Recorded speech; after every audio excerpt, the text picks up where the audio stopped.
একমাত্র সন্তানের সম্পর্ক তৈরির জায়গাটাতে কেন চ্যালেঞ্জ হয়? বর্তমান সময়ে অনেক বেশি সেপারেশন দেখা যায় এবং অনেকেই একা থাকতে পছন্দ করেন। বাবা মারাও ভয় পান যে আমি কি আমার বাচ্চাকে বিয়ে দিব, ও তো একা, ওর বিয়েটা যদি ঠিক মতো না হয় আসলে ও কি করবে। বাচ্চারাও ভয় পায় সম্পর্ক তৈরি করতে। তবে আমার কাছে যে কেসগুলো আসে তখন আমি অনেকগুলো বিষয় দেখতে পেয়েছি যে একমাত্র সন্তান তাদের আসলে অবস্থান, পার্সোনালিটি, অ্যাটাচমেন্ট এবং তাদের মাইন্ডসেটের যে জায়গাটা, এগুলো কিভাবে তৈরি হয়, কেন তৈরি হয়, ব্যাকগ্রাউন্ডে কি থাকে, সেই জায়গাগুলো নিয়েই তৈরি করা হয়েছে আজকের কন্টেন্ট। প্রথমত পার্সোনালিটির জায়গাটাতে যে একমাত্র সন্তান ফ্যামিলির উপরে অনেক বেশি, এনভায়রনমেন্ট, ছোটবেলার গ্রুমিং এর উপর অনেক, পুরোটাই নির্ভর করে। পরিবার থেকে যদি অনেক বেশি সাপোর্ট পেয়ে থাকে, অথবা পরিবারের থেকে যদি অনেক বেশি ইগনোরেন্স পেয়ে থাকে, অথবা পরিবার থেকে যদি অনেক বেশি প্যাম্পার্ড হয়ে থাকে, এই সব কিছুর উপর ভিত্তি করেই তার যে পার্সোনালিটিটা তৈরি হয়।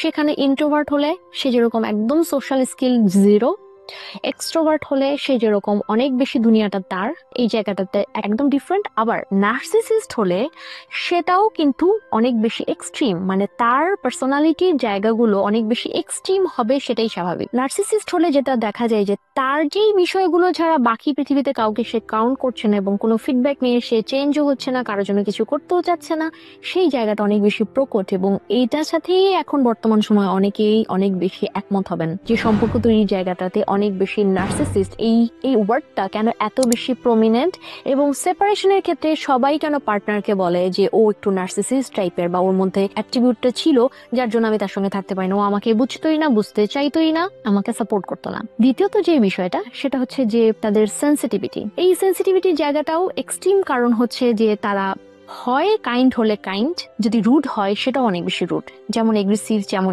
ইগো, যেমন সেলফ সেন্ট্রিক, এই জায়গাগুলো আসে কিন্তু তার পরিবার থেকে। সে কিন্তু জাস্ট একটা ছোট্ট একটা শিশু, পরিবার থেকে যেভাবে তৈরি হলো সেভাবেই। তো এই জায়গাটাতে দেখা যায় যে কারোর জন্য প্রোঅ্যাক্টিভলি কিছু করতে হবে, সেই জিনিসটা অনেক ক্ষেত্রে ভাবে না। সম্পর্কে কারোর জন্য ইফোর্ট দিতে হবে, কাউকে ক্ষমা করতে হবে, কাউকে ভালোবাসতে হবে, কারোর জন্য মায়া করতে হবে, কম্প্যাশনেট হতে হবে, অথবা কাউকে আমার কিছু করে দিতে হবে, কাজ করতে হবে, এই সাপোর্টের জায়গাগুলোতে অনেক ক্ষেত্রেই তারা আসলে আগ বাড়িয়ে বা প্রোঅ্যাক্টিভ হতে পারেন না, কারণ তারা তো পেয়ে পেয়ে অভ্যস্ত। আর যদি না পেয়ে থাকেন তাহলেও দেখা যায় যে সে নিজেকেও ভিক্টিমাইজ করেছে, অথবা নিজে অনেক বেশি লোনলিনেস, অনেক বেশি ডিপ্রেস হয়ে বড় হয়েছে, অনেক বেশি রাগ তার মধ্যে জমা।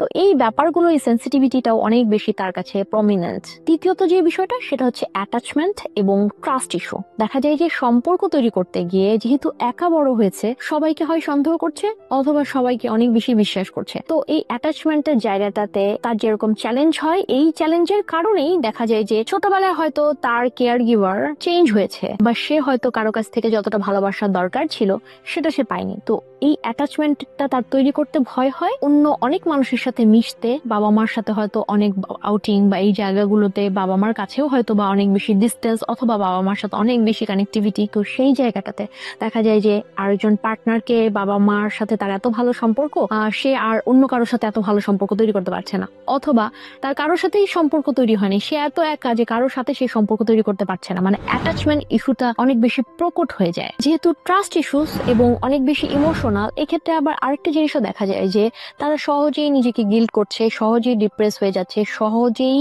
আসলে ইনফ্লুয়েন্সড হচ্ছে।